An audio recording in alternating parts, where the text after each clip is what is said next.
แม่มันมาขายมีแต่30,000ป้ายบ้าราคาตัวนี้มันเกือบ200,000 บาท200,000 บาทแม่ป้าทุกคน200,000 บาทมันตกอยู่เท่าไหร่กันนี่คลิก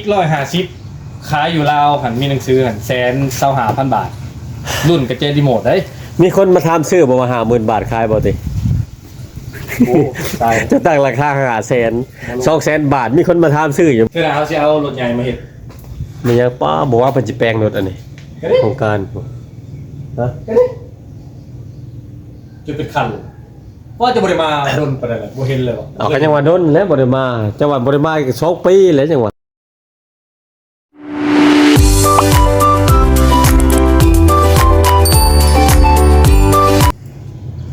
มื้อนี้ก็มีโอกาสดีมื้อนี้เฮาได้มา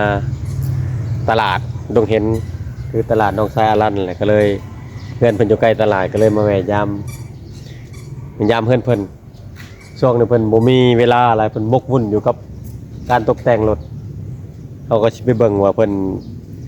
เฮ็ดรถไปฮอดอันจะคันอะไรจะคันหลายลูกค้าเพิ่นหลายบ่เดี๋ยวเราสิพาทุกคนไปเบิ่งนํกัน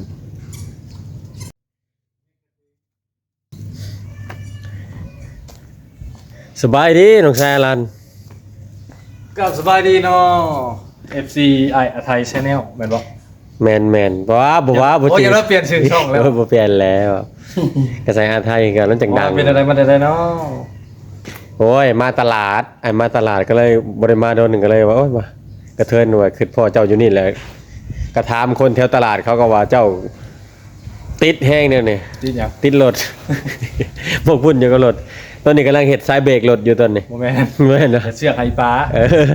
บอกให้มันตัดเสือกแบ่งเสือกให้เพิ่นเอาเสือกจะเพ็นยังนี่ฮะเอาไปมัดห่มให้คนงานดิมัดพะแยงโอ้อยู่วัดสวนจังฮะแบ่งเท่ากันเบิดอยู่บ่อนสวนใหม่ติแม่นบ่จะไปทางดูคลิปก่อนนี่เด้ได้ใช่แหละเขาว่าช่วงเห็นช่วงนึงบ่เห็นเจ้าลง YouTube แต่จะเห็นเจ้าลงเฟซนะเกี่ยวกับรถคือว่ามีปล่อยออกตลอดสำงัวสำควายปล่อยออกตัวนั้นกำลังเฮ็ดอันนี้เป็นบริษัทที่จะเบิ่งแมวกันจังขี่รถเก่งเลยเนาะแมวกันเจ้าเก่งเลยเบิ่งด้วยพอรถอันนั้นก็คันนั้นก็รถเก่าติตัวน่ะเก่าตัวใดรถเก่าเจ้าตะกี้เลยว่ะบ่น่าหรือว่ารถลูกค้ามาเบิดบ่เนี่ยบ่รถฟ้ารถใช้งานอยู่สวนโอ้เฮ็ดไฟฟ้าเบิดเลยเล่นไปเล่นมาบ่เสียค่าน้ำมันนะทางค่าน้ำมันจักสิอธิบายนะแปลงหลายตัวได้แปลงบ่ได้ก็กองถิ่มอยู่หั่นเบิดเลยบ่แม่นตัวนั้นบ่แม่นบ่จะขี่รถน้ำมันแล้วป้าไว้อย่าว่าตัวนั้นลองผิดลองถูกบ่ได้อันนั้นรถ2 ทีรถอนุรักษ์โอ้ตัวนี้คือสิต้องบ่ได้แล้วรถถีบเห็นรถไฟฟ้าเนาะบ่ได้อันนี้เป็นอนุรักษ์ไว้เป็นยักษ์คือเก่าแมวโอ้คิดว่ามันจะขึ้นรถมันจะไปกินกุ้งนี่ทุกคนตอนนี้แฮมเมอร์เพิ่นก็แปลงเพิ่นสิมาแปลงเป็นรถไฟฟ้าแล้วนี่ยังแม่นบ่บ่นะก็เดี๋ยวแฮมเมอร์ก็เดี๋ยวแฮมเมอร์ใช่เป็นรถไฟฟ้ามันแพงช่วงนี้บ่ได้ขี่เลยนี่เพิ่นร่ำรวยแห้งเลยรถยังก็มอบพอมอบมันเบิดเลยนะตัวรถแฮมเมอร์น่ะมันยังบ่แม่นแล้วบ่แม่นบ่แป้งติมอบแป้งให้ลูกครับแนวว่าอยู่นี่พอเขามอบให้เขาเบิดล่ะมอบให้แป้งมอบให้เบิ่งมอบให้ดูแลนะบ่แม่นมอบให้เป็นเจ้าของดูแลบ่ได้ผู้บ้านก็ยังคือเก่าอยู่ดูแลมันบ่เพก็พอแล้วเบิ่งเนาะพอบอกให้เบิ่งสิตัวใดเพแล้วก็แป้งเอาเบิ่งแป้งเอาแล้วเพิ่นก็ซ้ำลูกชายกกลูกชายหลานแล้วสิว่าไงครับถือว่าธุรกิจนี่พ่อว่างให้เบิดแหละมีแต่อันนี้เฮ็ดโดยมันสมองตัวเองบ่รู้บ่แปลงให้ตัวใด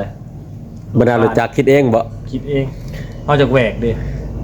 ถือว่าเก่งมีแต่เฮ็ดในประเทศถือว่ายังหับอยู่บ่เดี๋ยวนี้ครับแต่ว่านี่ราคาปกติเนาะแล้วอีก2คันเลยสิพักผ่อนก่อนสิไปซอยเวียกพอก่อนเนาะเรากำลังเฮ็ดเงินในบัญชีลายแล้วอะไรกินเบียร์ได้ก่อนจังมาล้างก็ได้เอามื้อนี้แล้วนั่นนี่บ่ไอ้กินบ่ได้ก็ดื่มเอากินได้ก็บ่กินดื่มไปก็บ่ดื่มอันนี้นี่บ่กินบ่ดื่มอันนี้บ่กินเด็ดขาดยาบ่ทันได้เบิดบ่ว่าดอกยาเบิดก็สิกินแกงยาทิพย์ตัวนี้บ่ไม่ล่าสุดหาคันนี้บ่แม่นโอ้รถกระปีใหม่แล้วก็รถอันนี้รถช่างเองมันยังเขียนซะเองเมื่อวัยรุ่นหรือว่ามันมาน้ำมันเนี่ยกับพิมพ์เอาเลยนี่นาเนี่ยเป็น3Dได้บ่แม่นสติ๊กเกอร์เป็น3D พิมพ์เองบ่เจ้าบ่ทีมงานคิดว่ามันมาคิดว่าเขาวางขายอยู่ตลาดแบบนี้เลย คันแม่นคันผู้เฒ่ามาเฮ็ดเจ้าก็ เป็น คิด แบรนด์ของนี่ เออ แบรนด์ของ คันผู้เฒ่ามาเฮ็ดเจ้าก็ว่าผู้เฒ่าบ่ ผู้เฒ่าอี ใส่บ่เทียนนี่ใส่บ่เทียนนี่นะ ผู้เฒ่าอีวีนะ พวกวัยรุ่นก็วัยรุ่นวัยรุ่นยังบายยัง พนักงาน บายยังโอเล่ เจ้าจุกอากิจ โอเล่ กับพี่ if shop บ่บ่รู้จักกันนี่ EV shop EV shop บ่ โอ้โอเล่ EV shop ตัวนี้สำเร็จเลยตินี่ เห็นแล้ว มื้อใดเขาสิเมาร ถเฮาได้ตัวนี้ เอารถเจ้าบ่เนี่ย แม่ไอ้รถสร้างเองรถของเฮาเอง คันนี้เราเจ้าสิให้อ้ายฮะ ให้มาถ่ายคลิป ว้าพี่เล็กนี่เก่งนี่น้องชายเนาะ รถอันนี้มีหนังสือเด้อตัวนี้เด้อมีหนังสือครบแล้วเอามาเห็ดเป็นไฟฟ้าพ่อ รถบ่อย่าบอกนะว่ารถต้นสุดก่อนนี่ฮะ ตัวไหน รถคันรถคลิกตะกี้ฮะ บอกได้เลยคลิกยี่ก็มีขี่ให้เลยคนละคันนะ รถคลิก ตัว จะ นี้ ซื้อ ไม่ล่าสุดของรถคลิก จะซื้อมาใหม่แล้วมาเฮ็ดเป็นรถไฟฟ้า เสียดายเด้ จะได้ให้ยังบริเชียน้ำมันนี่เราขี่ โอ้ยเสียดายเด้ คนละคัน อันนั้นใส่น้ำมันติดตัวน่ะ ตัวละน้ำมัน เออ ตัวนั้นซื้อมือหนึ่งอันซื้อมือสอง เสียดายเด้ เสียดายให้ยัง เอ้า ใส่น้ำมันแต่ละมือหั่นเสียดายหั่น น้ำมันแพงๆช่วงนี้ ใส่เท่านึงกับบูรุษละ50,000เอา เจ้าสร้างกุ้มเท่าไหร่เอาตัวนี้เอาคุณประโยชน์ให้พังเลยคันนี้ออกใหม่ละสุดนี่ รถเฮามันเป็นแบตลิเธียมและแอมมันกระสูงโวลต์กระสูงสากตัวหนึ่งคันใส่ในบ้านนี่อาทิตย์หนึ่งจังสากก็ได้ โอ้ อาทิตย์ปลายก็ได้ ยิบไปอยู่ไทยไป บัดนี้เฮาสากเทื่อหนึงนี่ไปได้จักกิโล 150 ไปกลับได้ 150กิโล 150 รวมๆไปสวรรค์กลับได้ คือว่าคันนี้บ่ไปซิโนบ่น่ะบ่มีเบิดแบตมาบ่ได้วะ ยัง ลืมสาก คันนี้ยังบ่ได้ไปไกล ยังบ่ได้ขี่เลย ฮักกันแล้วสดๆฮ้อนๆยังบ่ได้ล้างครับ โอ้อย่าพาก่อนให้กินเบียร์ได้ก่อนจังล้าง เบิ่งเหลื่อมๆเลยมิงๆมั่งๆเสื่อมต่อบลูทูธก็ได้ บ่ว่าตีไผจับก็บ่ได้ ก็ได้แต่มันบ่ได้ดัง จับซื่อๆก็ได้นี่บ่ได้ขี่เอามาก็มาไผขี่บ่ได้เนาะ ก็ขี่ได้แต่ต้องรับผิดชอบถ้ามันเป็นอย่างเพราะมันแห้ง คือบ่เขียนชื่อใส่อลันอยู่ในหม้อไฟ นี่ ใช่เบิ่งรอให้ FC เบิ่งกัน อารัน EV อยู่พี่มีเบอร์โทรพร้อม โอ้อลัน EV รถยี่ห้อเฮานี่โอ้ยสติกเกอร์เพิดเลยเว้ยสิแจกให้ท่าน นี่แหละสาเหตุที่ว่าเพิ่นหนี้จากวงการ YouTube บ่ เพิ่นปิดช่องไปเลย เฮ็ดอยู่ ยังบ่ ให้เมียเฮ็ด อ้าวเมียได้ช่องเมีย ช่องเมียแต่แอดเซนเดียวกัน เสียบัญชีกัน แม่ โอ้ ให้เมียเฮ็ดได้คนติดตามเพิ่นได้ประมาณ10,000ก่อนแล้วเฮาจังสิมากลับมาเฮ็ด คันว่า แต่ว่ากลับมาเฮ็ดห้อมนี่จะเปลี่ยนแนวของช่องไปเลย จะเป็นแบบลุยป่าเฮ็ดรถเฮ็ดล่างจะบ่แบบเปื่อยๆคือตะกี้ ช่วงนี้ทดสอบเมียก่อนว่าเมียสิเก่งซำใด ปล่อยให้เมียเดินบ้างวัดดีบริหารจิไป คือสิได้แต่รุ่นนี้เนาะรุ่นแบบนี้คือเห็นคือสิบ่ได้ดอก ได้คือกัน ได้คือกันอีก ได้แต่ยังบ่มีลูกค้าที่เอาเว็บมาเห็น เขาเสียดายรถบ่จัก บ่นะรถเว็บแพงถือซื้อโครงเว็บมาอยู่ก็เล็กเศษบ่อึดคัน1-4-5 แสนแล้วก็ซื้อเสื้อมันก็บ่ฮอดล้าน อันนี้ซื้อรถเป็นคันเด้เนี่ย เอาซื้อรถเป็นคัน 30,000 มามั่งทิพย์นี่ได้ 40,000แม่ มันมาขายมีแต่30,000ปลาย บ่ราคาตัวนี้มันเกือบ 200,000 บาท 200,000 บาท แม่ ป้าทุกคน200,000 บาทมันตกอยู่เท่าไหร่กันเดี๋ยว ร นี้ ถคลิก150ขายอยู่ลาวหันมีหนังสือหัน125,000 บาท รุ่นกับเจรีโมทได้ มีคนมาถามซื้อบ่มา50,000 บาทขายบ่ติ โอ้ตาย จะตั้งราคา500,000 200,000 บาทมีคนมาถามซื้ออยู่บ่50,000 เก้า เซนเก้าพวกเขาต่อเซนเก้าผมมีเชิญคนมาต่อเซนเก้าฮะ บอกราคามันเดี๋ยวนี้แสนเก้าขายได้ มันแพงย้อนหยังย้อนความสามารถ ความแห้งความไกลความทนความงามเพราะว่าปั๊มบอกปั๊มเบรกนี่กับแต่งเบิดนะเขาบอกคาร์บอนตาไฟได้ดอกได้ไลท์ขออนุญาตโซ่ เอาลง YouTube บริษัทลิขสิทธิ์โลโก้ตีนี่ เขายังไม่ได้ลงยังไม่ได้ออกโซเชียลเลยคัน นี่แหละนี่สิออกนี่เลยสิออกนี่ โอ้ยตั้งไว้ก่อนเชื่อมต่อโทรศัพท์ได้ตา บ่ว่า โทรศัพท์ได้แบตก็เชื่อมต่อโทรศัพท์ได้ ทอแต่บ่ได้ลงโทรศัพท์เนาะเฮ็ดได้เชื่อมต่อไปเด้หมดปิดเปิด โอ้ก็กับบลูทูธ ต้องทดสอบเบิ่งได้ เดี๋ยวลองเขาเรียกโซเนาะ โซ่เลยซะกระเทินแล้วเปิดเลยซะเป็นช่องแรกไป ตัวนี้ตาเนาะเขาจะเสียบบลูทูธตาก่อนตาสามารถเปลี่ยนสีได้เด็กได้เบิร์ดทุกสี โอ้ทอแต่ฟังเพลงบ่ได้ติ ฟังเพลงก็ได้ ฟังเพลงก็ได้ เวลาคนโทรมาขึ้นขนาดจอให้เราเห็น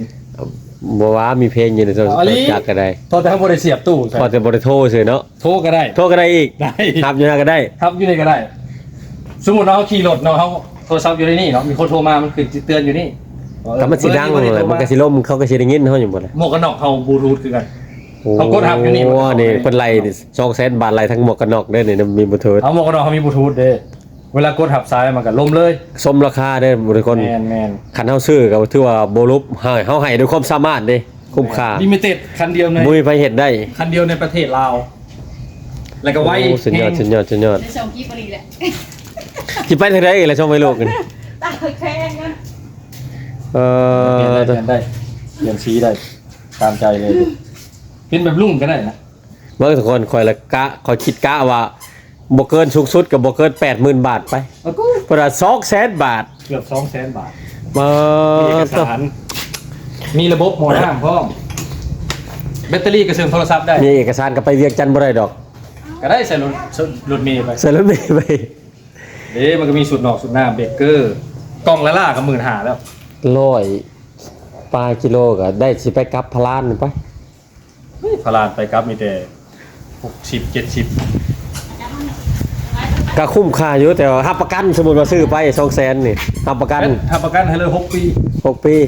6 ปี เออ แต่คันใส่ถนอมโบกขี่แห้งได้60 ปี ห่วยคนไปไกลก็จะขี่ไว้อยู่นะมาก็บ่ให้ซ่อนกันหลายเนาะมันเบิร์นหลาย เบิร์นกระแทงบ่ให้ใส่ความไวสูง เบิร์นขี้ตอกขี้ต้มหลายก็บ่ได้ โอ้เห็ดสปอร์ตปฏิเสธว่าจะเป็นลุยขี้ดม กระสมตีนมันนี่แหละเนี่ยตีนมันก็ราคาเท่าไหร่ มอเตอร์กับ10,000 ป้าย บ่ได้ดังแฮงตี บุญมีเสียงนะ บ่มีเสียงอีก รถไฟฟ้าชีวิตเสียงนะใช่ โอ้ ร้อยเมียกับสบาย เนี่ย ใครที่มักร้อยเมียไปกับของกลางคืนจิ้ว แบบนี้แหละสิได้พิษนี่แหละสิได้พิษกับลูกกับเมียแสดงว่าผลิตรถขึ้นมาในจุดประสงค์ตัวนี้บ่ โอ้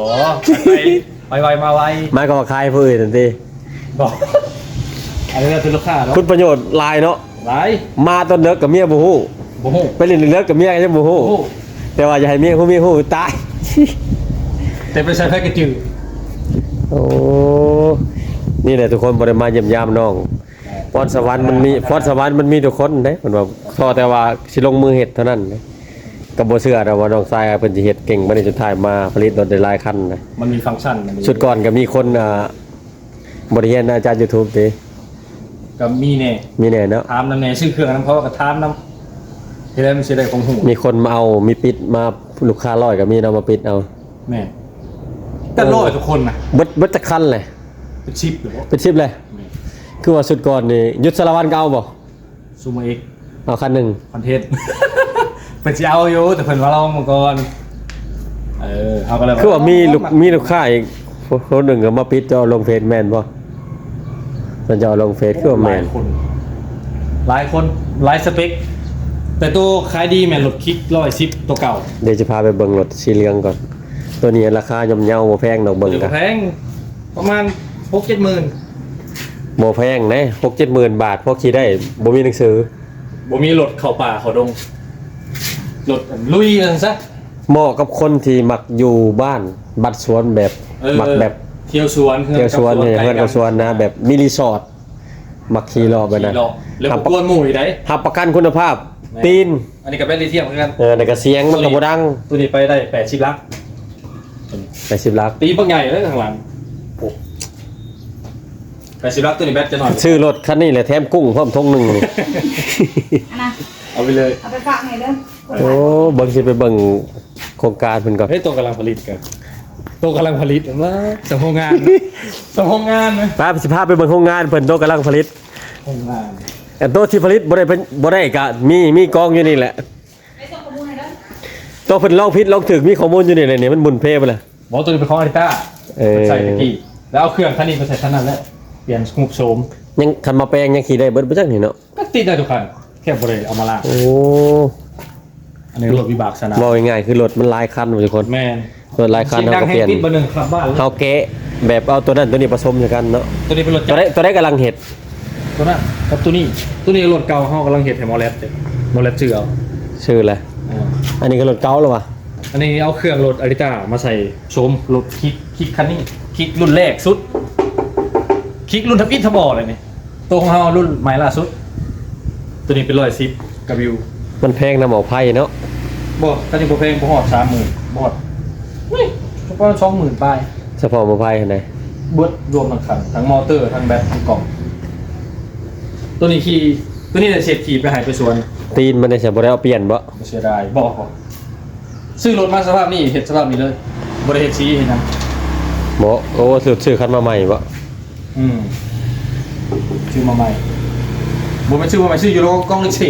บ่แม่นว่าเฮ็ดลิ้นเด้นี่เฮ็ดพอได้เงินเด้ทุกคนได้เงินย้อนเลย โอ้นี่เห็ดโรยฟ้าเนี่ยเอาไป อันนี้แห่ขี่อยู่วัดสวนตุพุ่นเนาะ มีหลายสวนเลยพอได้ใส่ พอได้ขี่สวนนี่สวนไปนี่สวนไปนั่นสวนตัวนั้นไปหาสวนตัวนี้ พอได้ให้ลูกน้องมาซื้อก้อน ตัวใดสิไปปลาไว้อยู่สวนพุ่น มาจากตัวนี้ ปลาเลยได้ ปลาไว้ขี่ ปลาอยู่ไปสิไปเบิ่งมัน บอกว่าก็คนเผานี่ว่าเฮ็ดสวนแล้ว ว่าเช่นระบบปลั๊ก12โวลต์ไป โอ้หมอไผ่มันก็คล้ายๆคือหมอไผ่รถถีบ กับอันเดียวกั แต่ น ผ้าทอแต่มันน้อยกว่าเนาะมันสั่นกว่า ใหญ่กลัว ตัวนี้มันใหญ่กว่า ตัวนี้20แอมป์เขาเอิ้นน่ะแบตธรรมดาตะกี้เขาเคยใส่ไปเนี่ยอันน่ะตัว12แอมป์ตัวหอยเจ้า ตัวนี้ราคาถือกำเยาแต่ว่ากุ้มแต่2 ปีแบบ มึงเอามื่อปรึกษาเมียก่อนสิเฮ็ดเป็นรถถีบไฟฟ้าแต่ใส่ซาเล้งมันสิได้บ่มันสิบ่ได้เนาะ โครงบิด ฮะ โครงรถถีบไฟฟ้าบิด มิด รถจีนหันเว่าตามจริงกับกองแกงกันนะ รถไทยเลยเนี่ย บอกว่าเพื่อนว่า เ คันเจ้าสิเอารถถีบไฟฟ้าจะบอกเมื่อกี้เนี่ย บ่ เรียกรถถีบไฟฟ้า บ่เอารถจักรนี่มาเฮ็ดเป็นรถไฟฟ้าเอาซาเล้งใส่เอาซาเล้ง ก็ ใส่ ได้ใช่ไหมนะ เป็นสิบ่แห้งเนาะ ก็ใส่2 มอเตอร์เอามอเตอร์ไปใส่ซาเล้งนํโอ้ยโคตรแห้ง ยุคนี้คันเฮ็ด แต่ ไป ว่า นี่ เพื่ ได้ อน คันเฮ็ดไปนี่ได้เพราะว่าประหยัดน้ำมันประหยัดไฟนะฟันน้ำมันก็บ่ได้ใช้ แต่ว่ามันได้จ่ายบาทเดียวนะเข้าใจป่ะ ว่าคือคันตัวนะมันก็สิอันแห้งสำมีน้ำมันไว้อยู่บ่มันสิไว้สำมีน้ำมันอยู่บ่ รถฮะ เออ ครบไว้มันก็กลัวแล้วเนาะ 200ขึ้นเอาเท่านั้นแหละเจ้ากาเลนบอสเท่านั้นแหละ ชุงชุดก็ได้80กินหนึ่งแล้วล่ะไกลเกือบ80แล้ว สูงสุดก็ได้แต่80บ่กล้าขี่คันรถมันตีนใหญ่ห่างใหญ่มันถ่วงน้ำหนักได้มันก็ไปไว้มันก็กล้าคันรถเบาบ่ได้ แต่ว่าเขาเห็ดจากแข้งนิดนึงเพื่อคงไปซูมดีบอลยวด เครื่องมือครบทุกคน เกินถึงมื อุ อ ป เกิ กร น ณ์ เครื่องมือเกินจะลด เกินจนหาบ่เห็นบางเถื่อกะ เออ จักตัวได้เป็นอะไรก็อย่าสุดหน้ามันก็จะเอาตีรถใหญ่แล้วมาใส่รถจักรไฟฟ้า เพื่อเขาจะเอารถใหญ่มาเห็ด มันยังป้าบอกว่าเป็นจิแปลงรถอันนี้ ก็ได้ โครงการฮะ ก็ได้จะเป็นคันเลยว่าจะบริมาโดนประเด็นอะไรบ่เห็นเลยหรอ เอากันยังว่าโดนแล้วบ่ได้มาจังหวัดบ่ได้มาอีก2ปีแล้วจังหวะ ยังบ่จืดเลยคันยังบ่เห็นในเครือสม บ่ ว่าเท่ อืม หรือว่ามาแล้วมีแต่ไปอัน มาก็บ่ได้เข้ามาเฮือนจักเทื่อ มีแต่ไปสวน แล้วไปแกมันเพิ่งๆเนี่ย อันนี้บ่เล็กที่ชื่อมาเฮ็ดอยู่สวนฮะ แม่ เส้นหนึ่งเท่าไหร่เลยเดี๋ยวนี้ จักบ่จืดกะไลฟ์แพงเด็กมันขึ้น3เท่า เฮ็ดหยังก็อย่าเนาะคันพ่อแม่สนับสนุนมันก็ได้อีกอย่างเงินเจ้าก็เฮ็ดเงินเจ้ามันเหลือแล้วจนบ่เฮ็ด YouTube ล่ะ บ่แม่น เมียเจ้าสนับสนุนเมียเจ้าสนับสนุนเต็มที่ คัดบ่ได้คันคัดน่ะต้องซอยกัน มีลูกมีเต้าเลยเคยว่ามันบอกมันความคิดมันได้ขึ้นมาแล้วนะเขาว่า เฮ็ดในสิ่งที่มัก คนรวยมักจะตื่นเช้า เฮา อ้ายตื่นเช้ามาเดือนหนึ่งเลยยังบ่รวยไป ตื่นเช้าแล้วติแต่ยังบ่รวย ยังบ่รวยอยู่ เอาก็เด้เจ้าก็ได้ตัวตื่นเช้าเลยเด้ ขาดไปรวย ช่วยอยู่สักคนยังบ่รวยอยู่ก็บ่สวยก็สวยแล้วเนาะ9 โมง 8 โมง แม่น 8 โมงเอาเช้าสุด เอาทุกคนคลิปเฮาก็จะมาเฮานี่ก็อยากยาวเติบแหละได้นี่ เงาบ่ป้อถ่ายตื่นพุ่นเลย แต่ถ่ายจะมาพุ่นแล้วก็อยากยาวหน่อยได้ บ่ทันเลย เนาะ เหรอ มีหยังก็ สไตล์เก่า ผู้ใดจะสนใจตัวใดก็ติดต่อมาทางช่องอาไทยได้เนาะมาเลยทำเบอร์อยากได้รถแบบใดนะเนาะ เอาเฉพาะที่ไปส่งได้ทุกคนคันว่ามีคนสะดวกมาเอาก็สั่งเอาทั่วประเทศ ฝากได้ทั่วประเทศ ฝากได้ทั่วประเทศ แน่เริ่มต้น มันก็ตัวมีหนังสือแล้วฝากได้ 17,000เริ่มต้น เอา มี เอา เอกสาร ตัวได้ก็ฝากช่องง่ายหน่อยสิ ช่องอะไร ช่องเตง ช่องเจ้าถ่ายเฮาเป๊บฝากช่องเฮาพี่ โอ้ฝากช่องไอ้อารัน ฝากไปเบิ่งอยู่อันเฟซเดี๋ยวนี้เคลื่อนไหวอยู่เฟซหลายกว่า เฟซอารันเต็มที่คือเก่า อลันอีวิอาดาเมตตี้ อารันเป็น ภาษา ซี่ อังกฤษ เออ ประมาณนั้นแหละ ช่องอาไทยกับบริลงโมเมนต์ช่องใต้เลยคนหนึ่งสิใต้ บริลงบริลงมาก็ลงแต่คลิปช็อต ตัวร้ายกระทายหูปลงเดี๋ยวนี้อัน ยังเขาเอิ้นว่ามันยังว่าติดลูกพวกจืดลูก จืดลูก พวกติดลูกนะ เริ่มบ่ได้เอาลง ก็เอาแต่รูปลง YouTube เอาแต่ลูกลง YouTube เออ มันก็ขึ้นเทื่อละพันมันได้ลูก โหอันนี้นี่ เอาช็อตลูกมันคลิปช็อตนะมันขึ้น1,000 2,000 3,000 เขาเอ็นดูอะเอ็นดู มึง ดีแล้ว อ่ะจะได้กะฝากกดไลค์กดแชร์กดติดตามช่องอาไทยคือเก่าทุกคนเด้อเรามีหยังกะมึงแย่งกันคือเก่าให้อาไทยรวยคือเก่าเด้อ คือรวยเอง คือเก่าเลยดิ คือเก่าอ่ะสำหรับคลิปนี้เฮาก็สิขอฝากไว้ด้วยผลงานของนักแสดงรันเฮา โอเค เนาะมีหยังกะมาเยี่ยมยามก็ได้คือเก่า คือเก่าบางเทีมันหนาสิพาลองขี่ร้อยไปแบบดิ เมื่อหนาวสิลองรถล่าสุดเฮาไปลองอยู่สวนผม โอ้ผมไป บ่กล้าไปเนาะญาติ มันต่ำนะ เออ เตี้ยรถสปอร์ตเนาะเอาปิดคลิปให้ได้เนี่ย สำหรับคลิปนี้ก็ฝากคนกดไลค์กดซับสไครต์ไทยเด้อตัวยังว่าได้คือเก่าได้ยังก็ลืมเลยฝากกดไลค์